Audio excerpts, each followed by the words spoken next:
Hi everybody, welcome back to the Freaking Jeep Garage. As you can tell by the title here, right, we are going to be working on a John Deere 400. In this video you're going to see some dated footage from a little over a year ago when I did this restoration. I did record it, I just never got around to releasing the videos. You've probably already seen the John Deere 400 in a couple of previous videos like snowblower upgrades and the 3-point installation.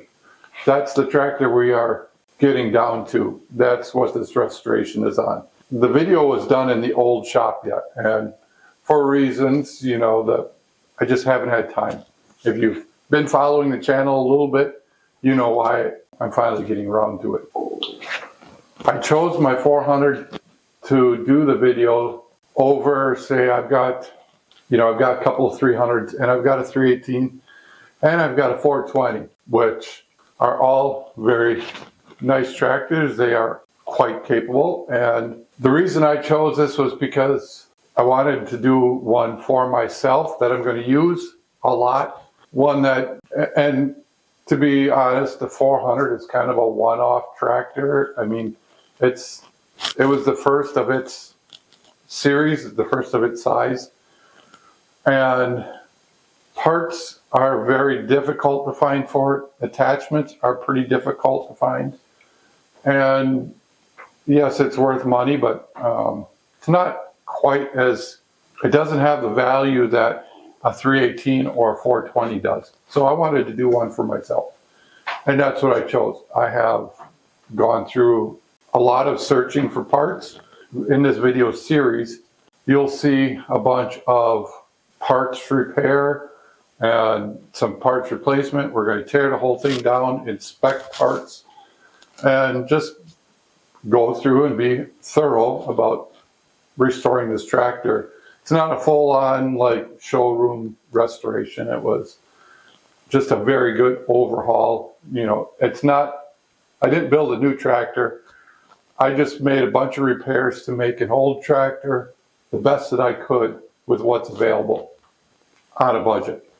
With that in mind, we are going to dig into this thing, and we're going to tear it down. So let's get over to that video.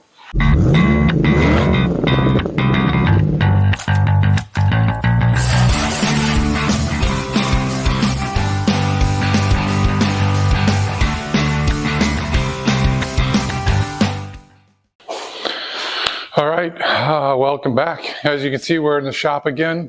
A little different look. I've got the camera spun around, and as you can see behind me, we got a lawn tractor in here. I also have a plow for this tractor, which I made a deal with one of the members of a group that I'm in for John Deere lawn tractors. A gentleman bought himself a couple of 318s that came with a plow, and he was all excited and went to put the plow on, and the mount was too wide. It was the mount, the quick attach mount was too wide for his tractor. Well, it turns out it was a plow for 400, and he didn't have a 400. I happen to have a plow for my 300.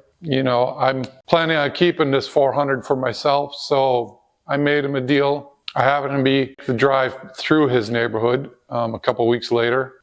We just exchanged mounting brackets, so he got one he can use on his 318, and now I have one that I can turn my plow into a 400 unit. So I was going to do some videos on tearing that all apart too, but it was kind of a hurry up and tear it apart so I can get on the road type deal. I've got that mount sandblasted. I primed it, painted it, make it look nice. The rest of the plow is in the process of getting sanded down, and I'll give you some highlights on that. But the main thing is the 400 is here. We're going to tear it apart. The goal is to take most of it completely apart. We're going to clean up the frame, make sure the frame has got nice, de-rusted, and a nice coat of paint on. The same thing with all the sheet metal or green parts, the hood. We just want it to look like new when we're done. So I've got a K582 for this thing. I think originally it came with a 532. I think actually they get them both ways. I'm not 100% sure. I'm sure somebody out there is running into the comments going, hey, you could get both of them, or it only came with one or the other. I got a deal on a couple of broken K5 series engines. One was a 5.32 and the other one was a 5.82. I decided to rebuild the 5.82 for this tractor since I'm keeping it. And unfortunately, I didn't really get too much video of that. It was pretty busy around the shop at that time, and I had a medical procedure done. Well, I broke my ankle back then, and I wasn't getting around very well, so it was really hard to do a video. I just sat at the bench and rebuilt it as I could. It's sitting here. It's been sitting here for a little while, but that is what's going in the tractor. So let's dive into this thing and start tearing it apart. And if you got any good tips or tricks that I missed, maybe for putting it back together, leave me a comment. But I'm going to clear out a little bit more room around this thing. The shop is in disarray because we are cleaning. My pal that owned the shop passed away, so unfortunately the shop will be going away eventually. We've been cleaning and getting rid of stuff and decluttering, which in order to clean it out, you got to make a big mess. I've got enough room for the tractor here, and we'll get it done, hopefully sooner than later. So let's dive into it. All right, let's dig into getting this thing apart. We're gonna get this hood off first. There's a lot of stuff here I don't quite understand what it's all for. I've never actually had to work on one of these 400s. All I've had are 300 series. It's very similar, it appears, and for the most part, I guess. Just bigger, right? Pulley setup is different on it though, and that's what I don't quite understand here, some of the pulleys.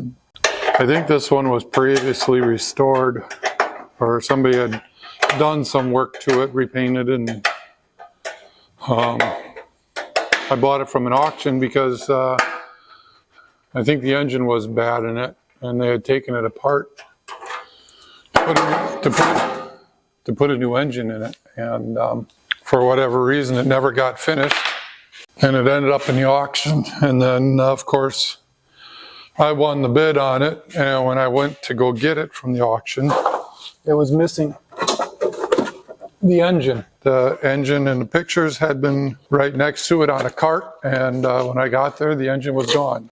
I'm pretty sure somebody eyeballed that up and liberated it before I had a chance to get there to pick my stuff up. It's one of those I had to drive all the way across the state, but I bid online for it.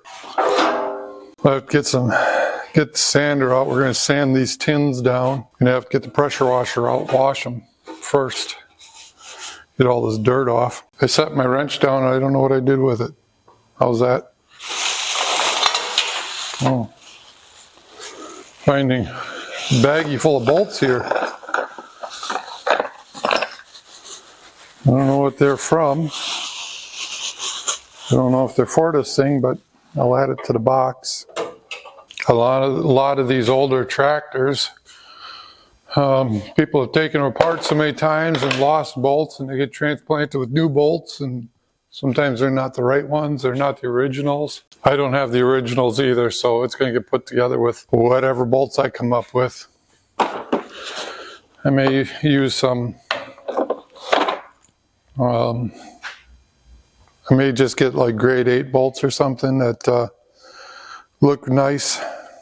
They'll stand the time.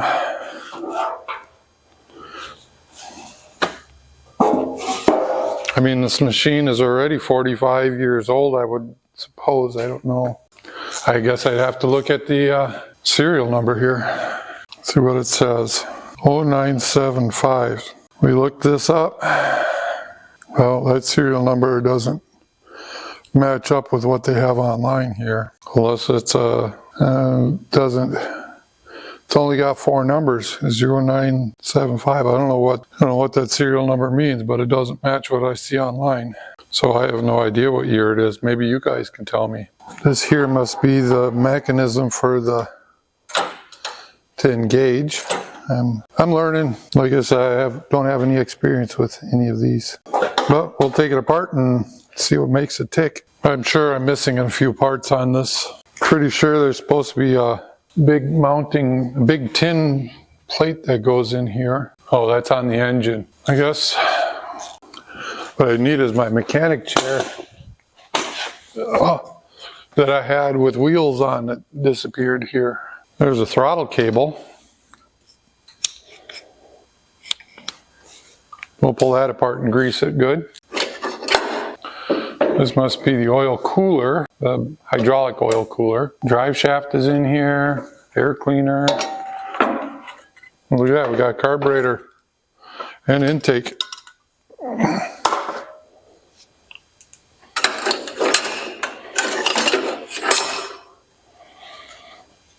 That's the hood latch.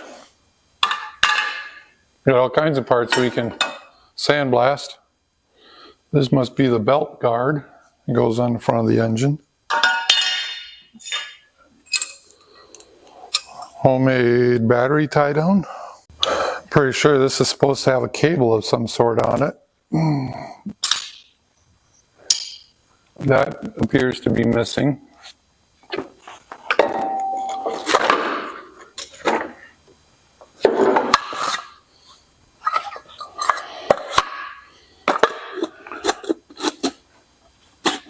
Well, that's kind of nice. I got a spare air cleaner. I got a nice, shiny, cleaned up one now. Motor mounts all look good. That's surprising. This seat pin is going to have to get sandblasted probably. I don't know if it'll fit in a sandblaster. We may have to get an outdoor unit to use here. Try to get these knobs off of here without destroying them, since they are, like I said, better part of 45 years old. What I need are some baggies. Here's a baggie I can use. Try to keep all these parts together. Does anybody have a source for repop stickers? Or do I have to tape these stickers off? Yeah, I know I feel kind of odd not using my impact for everything. Most of these bolts are pretty small though, pretty short. There's a good chance most of these aren't going to get reused, or a large portion of these aren't going to get reused. See, this thing is missing an ignition key. I'm going to have to see once if I have one around, or if I got to order a new ignition or replacement key or something. That's a shame. That piece of plastic is all cracked. We'll see what we can do to fix that. Put a layer of epoxy on the back, make it look good again. It's a lot of little pieces on this thing. I didn't think. Oh, let's see if I can get the seat pan off. I can find the bolts under here. Some of these bolts would be nice to be able to just sandblast them off and recoat them, but I don't have electroplating equipment. Not as of yet, anyway. I can see already this is going to be a bit of a trick here. Gonna have to find a new gas tank lid, gas cover.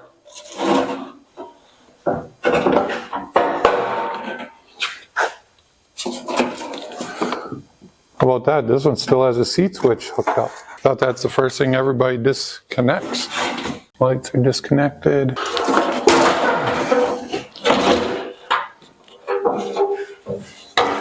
Oh, that seat pan is heavy with that seat on there. See what we can do to get that off. I think I'm going to do something different for seat too. Probably use a high back, make my own, or use a high back seat off of a regular tractor.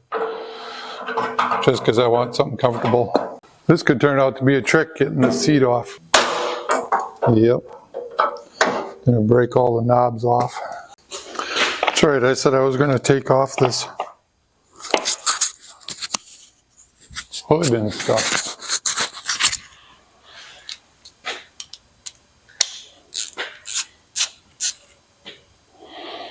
It says here under the hood, Napa oil filter 1764.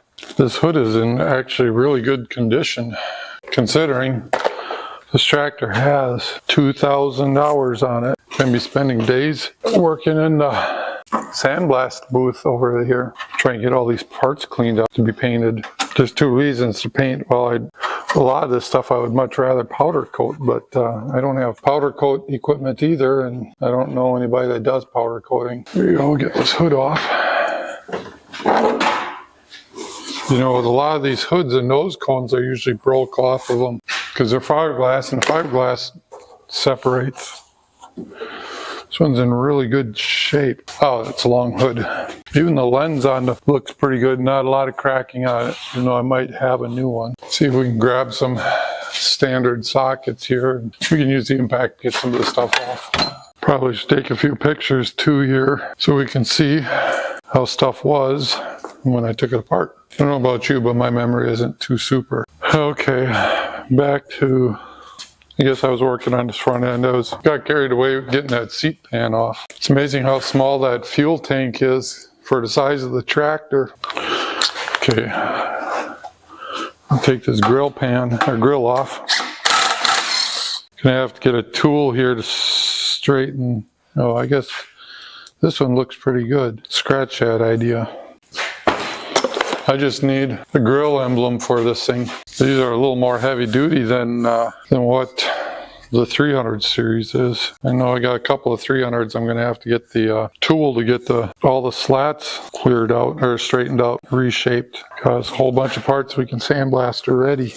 I'm going to upload all these pictures that I take to the laptop right away so that they are archived for this thing in case I have to look back, because I won't be working on this for a couple of days now because I still have a regular job and I have to go work that the next 3 days. You can definitely tell this 400 was built a little bit heavier than the 300 series was. This is definitely more commercial or more industrial than what the 300 series was. And I know there's a lot of municipalities that use the 318 or so for mowing parks and stuff. At least locally here they did. I know I've seen a lot of 318s for sale in the past years from municipalities that were getting rid of theirs just because they had so many hours on them.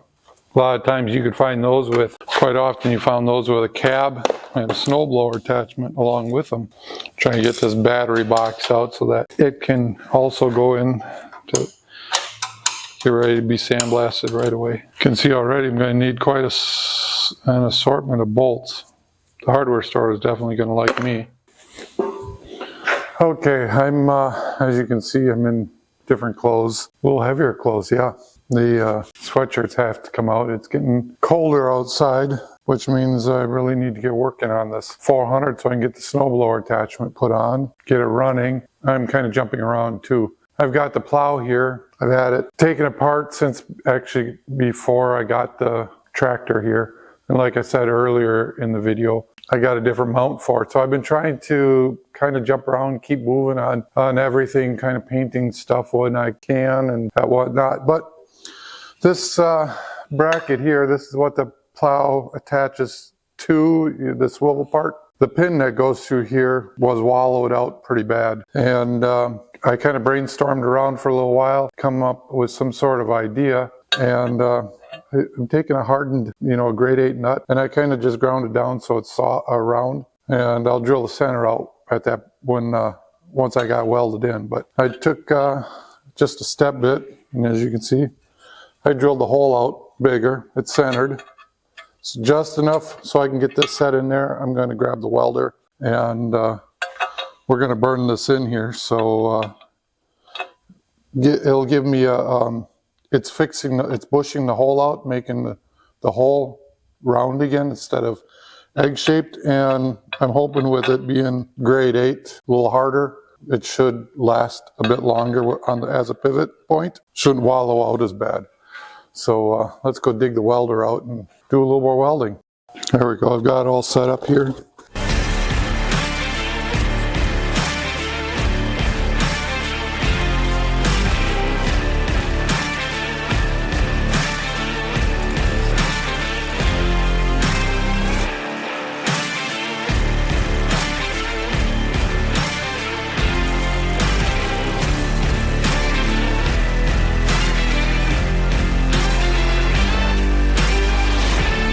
Got this welder cranked up pretty high so we can burn this in. This is thick metal, so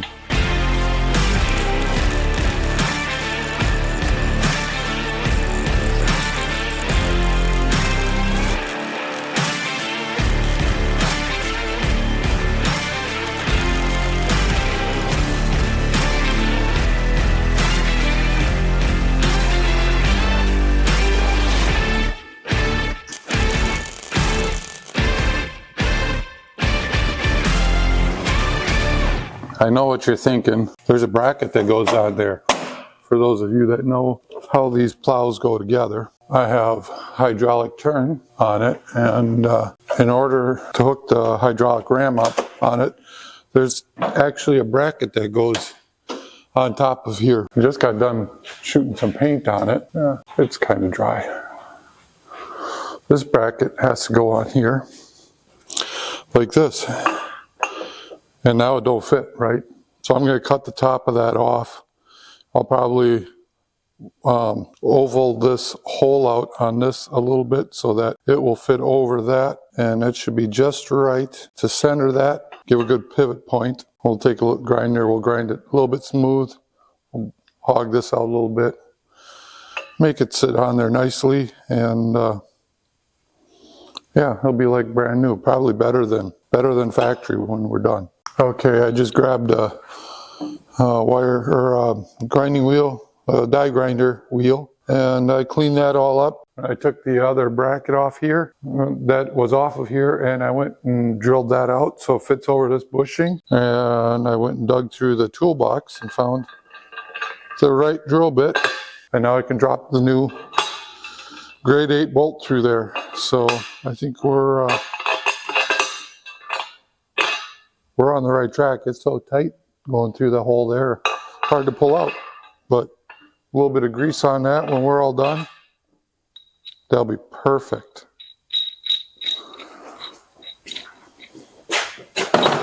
This is turning out to be a pretty decent fix. Now we'll probably move back to the tractor and take some more stuff apart. This is going to have to go into the sandblaster maybe, and we'll finish sandblasting it and get it primed and painted. After a little bit of closer inspection, I was getting ready to put it back in the sandblaster, and I found this hole here it's egg-shaped, which isn't that big of a deal to me, but I noticed on the bottom side here it's cracked. So we're going to have to clean this up and weld this also. Having a crack in it like that isn't going to fly.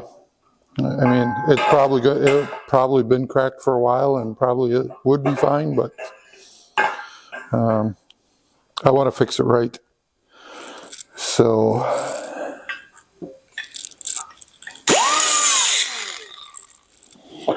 what I'm going to do is, somehow I'm going to get in here.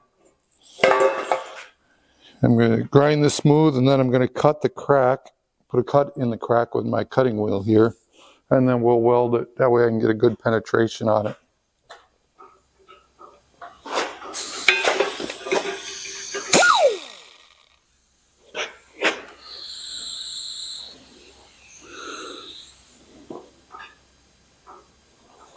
Now that I got it kind of bent, it was bent over pretty bad. I was banging on it.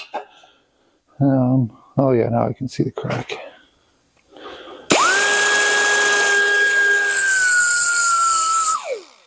I mushroomed it over the crack, and I can't see the crack in it now.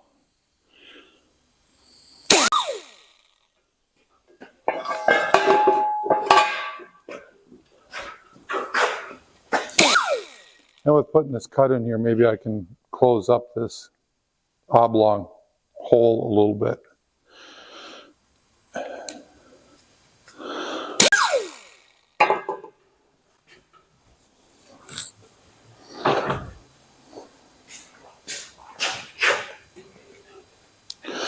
Lots of noise warning with watching my videos.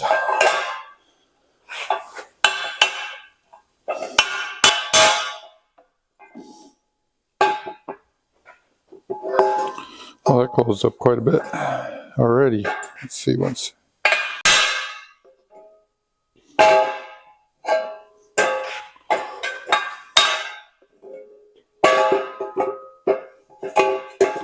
I think I can work with that. That looks pretty nice. I just put wound the welder up, put it away, so I didn't have to, because I thought I was done with it. At least it's easy enough. I didn't have it completely put away. I just wound the cords up on it.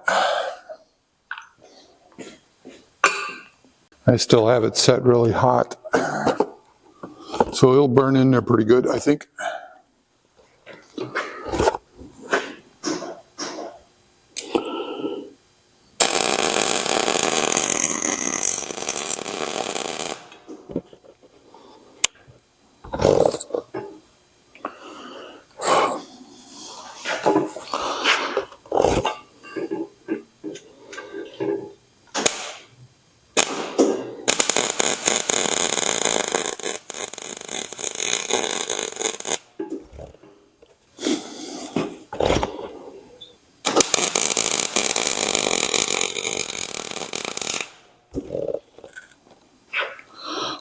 weld in the hole too, so because it's egg shaped, I'll take the die grinder and clean that out, make it round again.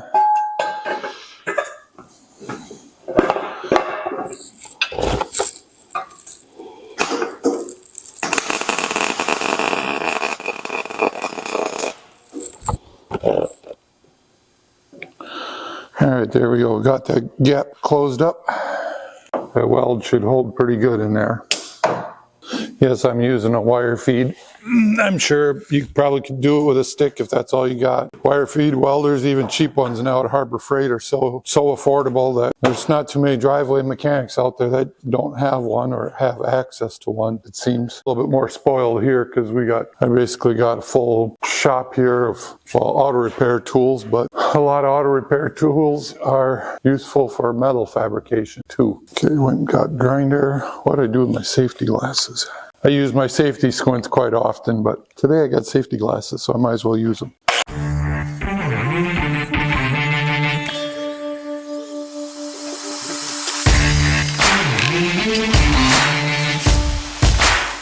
Looks pretty good. Now I just need a die grinder. Lots of wrenches here and nothing seems to fit. That kind of fit. Let's see what we can do here.